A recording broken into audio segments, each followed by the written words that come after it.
Class সিক্সের সুপ্রিয় শিক্ষার্থীবৃন্দ, আশা করছি তোমরা প্রত্যেকেই ভীষণ ভালো আছো।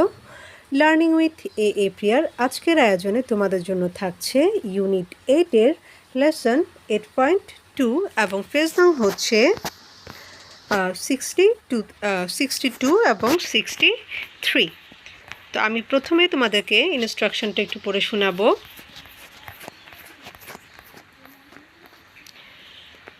দেখো, এখানে লিখেছে যে read the text and complete the following activities in pairs or groups.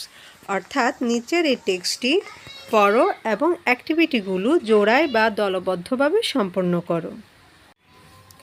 আমাদের আজকের এই টপিকের নাম হচ্ছে বঙ্গবন্ধু মাই ইন্সপিরেশন। ইন্সপিরেশন মানে হচ্ছে অনুপ্রেরণা, অর্থাৎ বঙ্গবন্ধু আমার অনুপ্রেরণা। You must have heard the name of Bangabandhu Sheikh Mujibur Rahman many a time. Heard মানে হচ্ছে শোনা, মাস্ট মানে হচ্ছে অবশ্যই, many a time মানে হচ্ছে অনেকবার। তো তোমরা নিশ্চয়ই অনেকবার বঙ্গবন্ধু শেখ মুজিবুর রহমানের নাম শুনেছ, অথবা এভাবেও বলতে পারো যে তোমরা নিশ্চয়ই বঙ্গবন্ধু শেখ মুজিবুর রহমানের নাম অনেকবার শুনে থাকবে। But how much do you know about him? How much মানে হচ্ছে কতখানি, নো মানে হচ্ছে জানা, অ্যাবাউট মানে সম্পর্কে। কিন্তু তোমরা তার সম্পর্কে কতখানি জানো বা কতটুকু জানো? Do you know that he has 3 names? তোমরা কি জানো যে তার 3টা নাম আছে? Khoka, to his closest ones. Closest মানে হচ্ছে সবচেয়ে কাছের, অর্থাৎ তিনি তার কাছের মানুষদের কাছে খোকা নামে পরিচিত ছিলেন। তার মানে হচ্ছে তার আত্মীয় স্বজন বা পরিবারের লোকজন তাকে খোকা বলে ডাকতেন। Bangabandhu to the people of Bangladesh. People মানে হচ্ছে জনগণ। তাহলে দেখো, বাংলাদেশের জনগণের কাছে তিনি ছিলেন বঙ্গবন্ধু নামে পরিচিত। And the great leader Sheikh Mujibur Rahman to the world. World মানে হচ্ছে বিশ্ব, আমরা পৃথিবীও বলতে পারি। গ্রেট মানে হচ্ছে মহান, আর লিডার মানে হচ্ছে নেতা। আর বিশ্বের কাছে তিনি পরিচিত ছিলেন হচ্ছে মহান নেতা শেখ মুজিবুর রহমান নামে। তার মানে কি, আমরা প্রত্যেকে বা সবাই বঙ্গবন্ধু শেখ মুজিবুর রহমানের নাম অনেকবার নিশ্চয়ই শুনেছি, কিন্তু আমরা তার সম্পর্কে কতখানি জানি? আমরা কি জানি যে তার 3টা নাম ছিল, এবং এই 3টা নামের একটা হচ্ছে খোকা, যে নামটা তাকে তার পরিবারের লোকজন ডাকতো বা কাছের মানুষ যারা তারা ডাকতেন খোকা নামে। আর এদেশের জনগণ তাকে ডাকতেন বঙ্গবন্ধু নামে, এবং সারা বিশ্বের কাছে তিনি পরিচিত ছিলেন মহান নেতা শেখ মুজিব নামে। আচ্ছা, আমরা এখন সেকেন্ড প্যারাতে যাচ্ছি। দেখো, Bangabandhu was the dreamer of an independent Bangladesh. Dreamer মানে হচ্ছে স্বপ্নদর্শী বলতে পারি, অথবা স্বপ্নদ্রষ্টাও বলা যায়। আর ইন্ডিপেন্ডেন্ট মানে হচ্ছে স্বাধীন। তাহলে বঙ্গবন্ধু ছিলেন স্বাধীন দেশের স্বপ্নদ্রষ্টা, অর্থাৎ বঙ্গবন্ধুই হচ্ছে স্বাধীন বাংলাদেশের স্বপ্ন দেখেছিলেন। দেখো, আমি তোমাদেরকে একটু লিখে দেখানোর চেষ্টা করছি, তাহলে তোমাদের হচ্ছে বাংলাটা লিখতে সুবিধা হবে। দেখো, হ্যাভ আ লুক। এই যে ড্রিমার হচ্ছে স্বপ্নদর্শীও বলতে পারি, স্বপ্নদ্রষ্টাও বলতে পারি। বাংলা বানানটা এইভাবেই হবে। ওকে, এরপর দেখো, he sacrificed every bit of himself. Sacrifice মানে হচ্ছে আত্মত্যাগ। এটা ফার্স্ট টেন্সে আছে, যেহেতু আমরা অতীতের ঘটনা পড়ছি, তাহলে হচ্ছে তিনি আত্মত্যাগ করেছিলেন তার নিজের সমস্ত কিছু, মানে নিজের সমস্ত কিছু উনি আত্মত্যাগ করেছিলেন। And lead Bangladesh. লিড মানে হচ্ছে নেতৃত্ব দেওয়া বা এগিয়ে নেওয়া। অ্যান্ড লিড বাংলাদেশ, এবং বাংলাদেশকে নেতৃত্ব দিয়েছিলেন বা এগিয়ে নিয়েছিলেন টু অ্যাচিভ ইটস ইন্ডিপেন্ডেন্স।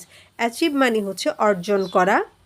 তো ইন্ডিপেন্ডেন্স মানে হচ্ছে স্বাধীনতা। এখানে একটা জিনিস খেয়াল করো, আমরা আগের লাইনে পড়েছি হচ্ছে ইন্ডিপেন্ডেন্ট। ইন্ডিপেন্ডেন্ট মানে হচ্ছে স্বাধীন, আর ইন্ডিপেন্ডেন্স মানে হচ্ছে স্বাধীনতা। দুটার মধ্যে কিন্তু পার্থক্য আছে, জিনিসটা একটু খেয়াল করবে তোমরা। তাহলে দেখো, উনি ওনার নিজের সমস্ত কিছু আত্মত্যাগ করেছিলেন এবং বাংলাদেশকে স্বাধীনতা অর্জনের জন্য নেতৃত্ব দিয়েছিলেন। His love for the people মানে হচ্ছে জনগণ, জনগণের প্রতি তার ভালোবাসা, and sacrifice for the country, এবং দেশের জন্য তার যে আত্মত্যাগ ছিল, মেড হিম মানে তাকে বানিয়েছে the father of the nation, জাতির জনক। অর্থাৎ মানুষের প্রতি তার যে ভালোবাসা এবং দেশের জন্য তার যে আত্মত্যাগ ছিল, সেই কারণে তিনি কি হলেন, তিনি জাতির জনক হিসাবে পরিচিত হলেন, বা জাতির জনক এই উপাধিটা তিনি অর্জন করতে পেরেছেন। এরপর দেখো, he was a born leader. Leader মানে হচ্ছে নেতা, আর বর্ন মানে হচ্ছে জন্ম, এখানে জন্মগত হবে। হি ওয়াজ দ্য বর্ন লিডার, কারণ এখানে অর্থটা হবে তিনি ছিলেন একজন জন্মগত নেতা, মানে জন্মের পর থেকে ওনার ভিতরে হচ্ছে ওই যে নেতৃত্বের যে গুণটা রয়েছে সেটা অটোমেটিক্যালি ওনার ভিতরে ছিল, এই জিনিসটাই বোঝানো হয়েছে। তাহলে he was the born leader, তিনি ছিলেন জন্মগতভাবে একজন নেতা। His love and care for the people made him speak for all of us. Love মানে ভালোবাসা, আমরা সবাই জানি। কেয়ার মানে হচ্ছে যত্ন। তাহলে দেখো, মানুষের প্রতি তার যে ভালোবাসা এবং যত্ন ছিল, সেই কারণে তিনি আমাদের সবার জন্য কথা বলেছিলেন, সবার ব্যাপারে কথা বলেছিলেন। অর্থাৎ উনি তো আমাদের নেতা ছিলেন, আর নেতাদের কাজ কি? নেতারা হচ্ছে মূলত সবার কথা নিজেরা বলে থাকেন। তো এই যে দেশের মানুষের প্রতি তার যে ভালোবাসা ছিল, তার যে যত্নের ব্যাপারটা ছিল, সেই কারণেই কিন্তু তিনি আমাদের সবার ব্যাপারে কথা বলতে সক্ষম হয়েছিলেন, বা সবার ব্যাপারে কথা বলতে উনি পেরেছিলেন। He never accepted any injustice done to any one. Injustice মানে হচ্ছে অবিচার, অ্যাকসেপ্ট মানে হচ্ছে গ্রহণ করা, নেভার মানে হচ্ছে কখনো।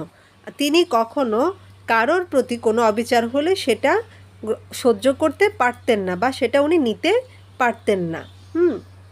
এরপর দেখো, ফ্রম হিজ ভেরি চাইল্ডহুড মানে হচ্ছে শৈশব, ফ্রম মানে হচ্ছে হতে, তার শৈশবকাল থেকে he always stood by his friends in times of need.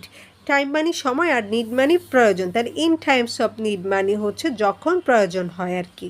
তাহলে শৈশব থেকে তিনি তার বন্ধুদের পাশে দাঁড়াতেন যখনই তাদের কোনো প্রয়োজন হতো, অর্থাৎ বন্ধুদের প্রয়োজনে তিনি সবসময় কী করতেন, পাশে দাঁড়াতেন। তারপর দেখো, if he saw anybody in his class, তিনি যদি তার শ্রেণীতে বা তার ক্লাসে কাউকে দেখতেন, who could not afford to buy an umbrella. Buy মানে হচ্ছে কেনা, আর অ্যাফোর্ড টু মানে হচ্ছে সক্ষম। অর্থাৎ তিনি যদি ক্লাসে এমন কাউকে দেখতেন যার কিনা কোনো ছাতা কেনার সামর্থ্য নেই, he gave away his own মানে হচ্ছে নিজের, তিনি তাকে তার নিজেরটাই দিয়ে দিতেন। সো দ্যাট যাতে করে the boy did not have to suffer মানে হচ্ছে কষ্ট ভোগ করা, in the heat or rain. Heat মানে হচ্ছে গরম বা প্রখর সূর্যের তাপ, আর রেন মানে হচ্ছে বৃষ্টি। তাহলে দেখো পুরো লাইনটার অর্থ কী দাঁড়াচ্ছে, যখনই উনি ওনার ক্লাসে এরকম কাউকে দেখতেন যে যাদের হচ্ছে ছাতা কেনার কোনো সামর্থ্য নেই, তাকে তিনি কি করতেন, নিজের ছাতাটাই দিয়ে দিতেন, যাতে করে ওই ছেলেটা বর্ষাকালে অথবা গ্রীষ্মকালে, বা এভাবে বলতে পারি রোদ বা বৃষ্টিতে যাতে করে না ভুগে, তো ওই ছেলেটা রোদ বা বৃষ্টিতে যাতে করে কষ্ট না পায়, সেজন্য বঙ্গবন্ধু কী করতেন, তার নিজের ছাতাটা তাকে দিয়ে দিতেন। সামটাইমস মানে মাঝে মাঝে, হি even gave away his text books. মাঝে মাঝে উনি কী করতেন, এমনকি নিজের বইগুলোও দিয়ে দিতেন। ইভেন মানে হচ্ছে এমনকি, গেভ অ্যাওয়ে মানে হচ্ছে দেওয়া। তাহলে মাঝে মাঝে উনি কী করতেন, এমনকি নিজের পাঠ্য বইগুলোও দিয়ে দিতেন। টেক্সট বুক মানে হচ্ছে পাঠ্য বই। Do you help your friends, তোমরা কি তোমাদের বন্ধুদের সাহায্য করো? এরপর দেখো, he was always confident and courageous. তিনি ছিলেন সবসময় খুব কী ছিলেন, কনফিডেন্ট মানে আত্মবিশ্বাসী, অ্যান্ড কারেজিয়াস মানে হচ্ছে সাহসী। তাহলে তিনি ছিলেন সবসময় আত্মবিশ্বাসী এবং সাহসী।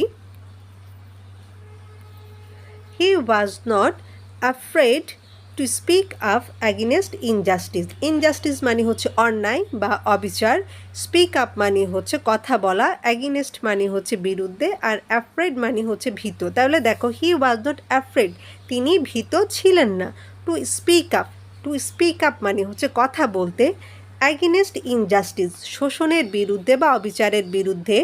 অর্থাৎ এখানে আমরা অবিচার অথবা অন্যায় বলবো, হ্যাঁ। তাহলে দেখো, উনি অন্যায়ের বিরুদ্ধে কথা বলতে কখনোই কী করতেন না, ভয় পেতেন না। এই কথাটা আমরা এভাবে বলবো যে উনি কখনোই অন্যায়ের বিরুদ্ধে কথা বলতে ভয় পেতেন না। তার মানে কি, উনি সবসময় অন্যায়ের বিরুদ্ধে প্রতিবাদ করতেন। ওয়ান্স মানে হচ্ছে একদা, when he was student of Gopalganj missionary school.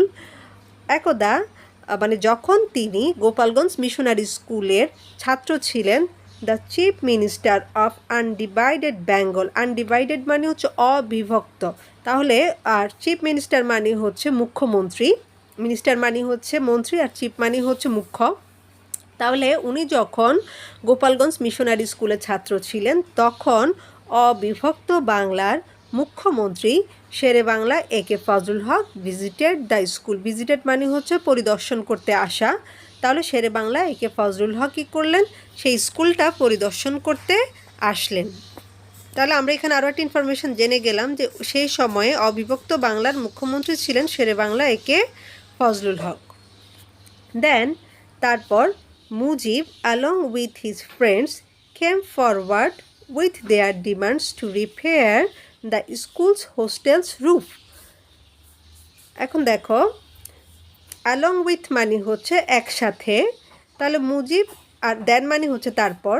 তারপর মুজিব এবং তার বন্ধুরা বা মুজিব তার বন্ধুদেরকে সাথে নিয়ে এগিয়ে আসলেন। কেম ফরওয়ার্ড মানে হচ্ছে এগিয়ে আসা, ডিমান্ড মানে হচ্ছে চাহিদা, রিপেয়ার মানে হচ্ছে পুনরায় সংস্কার করা, রূপ মানে হচ্ছে ছাদ, আর স্কুল হোস্টেল মানে হচ্ছে ছাত্রাবাস। তার মানে কি, তারপর মুজিব তার বন্ধুদেরকে সাথে নিয়ে এগিয়ে আসলেন এবং তাদের ছাত্রাবাসের যে ছাদ ছিল সেটা সংস্কার করার দাবি জানালেন। অর্থাৎ ওই তাদের ছাত্রাবাসের ছাদ সংস্কার করার দাবি নিয়ে মুজিব তার বন্ধুদের নিয়ে এগিয়ে আসলেন। আফটার ভার্স, তারপর the chief minister sanction the money. Sanction মানে হচ্ছে অনুমোদন দেওয়া। তারপর মুখ্যমন্ত্রী কী করলেন, সেই টাকার অনুমোদন দিলেন। Do you ever speak for your friends or community. Do you ever, ever মানে হচ্ছে কখনো। তাহলে তুমি কি কখনো তোমার বন্ধুদের জন্য অথবা তোমার যে কমিউনিটি অর্থাৎ তোমার যে সম্প্রদায় বা তোমার আশেপাশে যারা আছে তাদের জন্য কি কখনো কথা বলেছ? Bangabandhu was the football lover. Bangabandhu ছিলেন একজন ফুটবল প্রেমী। He love to play football, volleyball and hockey. তিনি ফুটবল, ভলিবল এবং হকি খেলতে পছন্দ করতেন। He had a reputation as a team player. দলের খেলোয়াড় হিসেবে তার একটা সুনাম ছিল। রিপিউটেশন মানে হচ্ছে সুনাম বা সুখ্যাতি। Do you play any of this sports. তুমি কি এই ধরনের কোনো খেলা খেলো? He was a knowledgeable person. তিনি ছিলেন জ্ঞানী লোক। দেখো, নলেজেবল মানে হচ্ছে বুদ্ধিমান। তোমরা চাইলে হচ্ছে ওয়ার্ড মিনিংগুলা বইয়ের পাশে লিখে নিতে পারো, সরি একটা খাতায় লিখে নিতে পারো, হ্যাঁ। আমরা বুদ্ধিমান বলতে পারি অথবা জ্ঞানীও বলতে পারি। ওকে, এরপর দেখো, he was a great speaker to মানে হচ্ছে আরও। তিনি ছিলেন কি, আরও একজন বড় মাপের বক্তা, অথবা আমরা এভাবেও বলতে পারি তিনি একজন বড় মাপের বক্তাও ছিলেন। টু মানে হচ্ছে ও অথবা আরও বলতে পারি।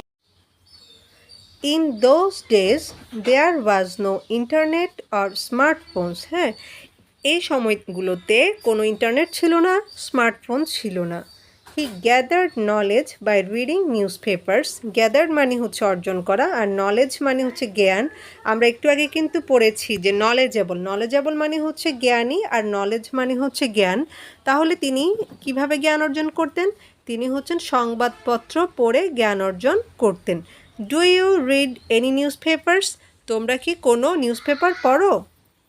তোমাদেরকে প্রশ্ন করেছে। এরপর দেখো, হি লাভড পিপল। তিনি মানুষদেরকে ভালোবাসতেন। And was always surrounded by them. এবং সব সময় তাদের দ্বারা বেষ্টিত থাকতেন। অর্থাৎ বঙ্গবন্ধু লোকজনকে ভালোবাসতেন, মানুষজনকে ভালোবাসতেন, এবং এই মানুষরাই সবসময় তার চারপাশে ঘিরে থাকতো। আমি সারাউন্ডেডের মিনিংটাও তোমাদেরকে লিখে দেখাচ্ছি। দেখো, সারাউন্ডেড মানে হচ্ছে পরিবেষ্টিত থাকা, শুধু বেষ্টিতও আমরা বলতে পারি অথবা ঘিরে থাকাও বলতে পারি। এখানে অনেকগুলা মিনিং দেওয়া আছে, তোমাদের যার যেটা সুবিধা সেটা লিখতে পারো। আচ্ছা, এরপর দেখো, he could mix with people easily. Easily মানে হচ্ছে সহজে, মিক্স মানে হচ্ছে মিশা।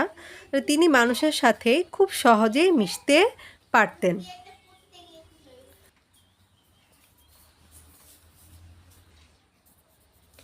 হি ওয়াজ লিবারেল, তিনি ছিলেন উদার মানসিকতার। লিবারেল কথাটার অর্থটাও আমি একটু দেখিয়ে দিচ্ছি, দেখো। লিবারেল মানে হচ্ছে উদার, অকৃপণ, অসাম্প্রদায়িক বা মন খোলা বা সংস্কার মুক্ত। তো আমরা এখানে বলতে পারি যে তিনি ছিলেন একজন উদার মানসিকতার মানুষ, অথবা উনি ছিলেন অসাম্প্রদায়িক। অসাম্প্রদায়িক বা সংস্কার মুক্ত, এই দুটো শব্দ এখানে ইউজ করলে বেশি ভালো দেখাবে। আচ্ছা, হি ওয়াজ লিবারেল, তিনি ছিলেন অসাম্প্রদায়িক। তারপর দেখো, he wanted people from all communities to live together in harmony.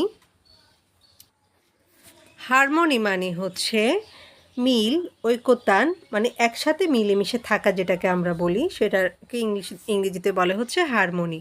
তো তিনি যেটা চাইতেন, ওয়ান্টেড মানে হচ্ছে চাওয়া, তিনি চাইতেন যে সকল সম্প্রদায়ের লোক, কমিউনিটিস মানে হচ্ছে সম্প্রদায়, অর্থাৎ সকল সম্প্রদায়ের লোক একসাথে একসাথে মিলেমিশে থাকুক, এটাই উনি চাইতেন। His only dreams was to see Bangladesh as a free, peaceful and prosperous nation. Nation মানে হচ্ছে জাতি, প্রসপারাস মানে হচ্ছে সমৃদ্ধ, পিসফুল মানে হচ্ছে শান্তিপূর্ণ, আর ফ্রি মানে মুক্ত বা স্বাধীন। আমরা এখানে স্বাধীন বলবো। অনলি মানে হচ্ছে একমাত্র। তো তাহলে তার একমাত্র স্বপ্ন ছিল বাংলাদেশকে একটা স্বাধীন, শান্তিপূর্ণ এবং সমৃদ্ধ জাতি হিসাবে দেখা। Will you be a part of making his dream true? তুমি কি তার স্বপ্ন পূরণের একজন সাথী হবে, বা তুমি কি তার স্বপ্ন পূরণের সারথি হবে? অর্থাৎ বঙ্গবন্ধু যেভাবে একটা স্বাধীন, একটা শান্তিপূর্ণ এবং সমৃদ্ধ দেশের স্বপ্ন দেখেছিলেন, তুমিও কি সেই ধরনের স্বপ্ন দেখো, বা এই স্বপ্ন পূরণের জন্য তুমিও কি কাজ করবে? তো আজকের লেসনটা এই পর্যন্ত, এবং এখানে পরবর্তীতে যে টপিকগুলো আছে সেগুলো আমার অন্য ভিডিওতে দেওয়া আছে, তোমাদের যার প্রয়োজন তোমরা কিন্তু দেখে নিতে পারো। তো আজকে এই পর্যন্তই, খুব শীঘ্রই হাজির হব নতুন কোনো টপিক নিয়ে। সে পর্যন্ত তোমরা প্রত্যেকে ভালো থাকো এবং সুস্থ থাকো। আল্লাহ হাফিজ।